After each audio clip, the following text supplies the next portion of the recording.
பிஸ்மில்லாஹிர்ரஹ்மானிர்ரஹீம். தஜ்வீதுடைய சட்டங்கள். சுகூன் பெற்ற நூனிற்கு நூன் சாக்கின் என்று கூறப்படும். தன்வீனுடைய உச்சரிப்பும் நூன் சாக்கினுடைய உச்சரிப்பும் ஒன்று போல் இருக்கும் அப்படின்னு சொல்றாங்க. இங்க பாருங்க, பா தோ ஜபர் பன் வரும், பா நூன் ஜபர் பன் வரும்.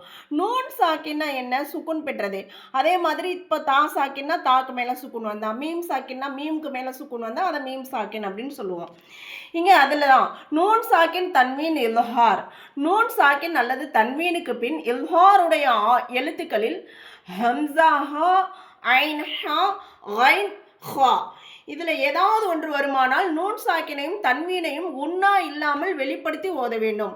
உண்ணானா என்ன? மூக்கில் மறைச்சு ஓதுறது. அன் பன் தன் அந்த மாதிரி ஓதுறது தான் குண்ணா.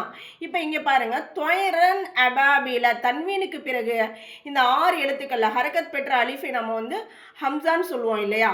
அதில் ஒரு எழுத்து வந்துருச்சுன்னா நாம் இப்போ இந்த தன்வீனை வெளிப்படுத்தி ஓதணும். அதுதான் இதனுடைய சட்டங்கள்.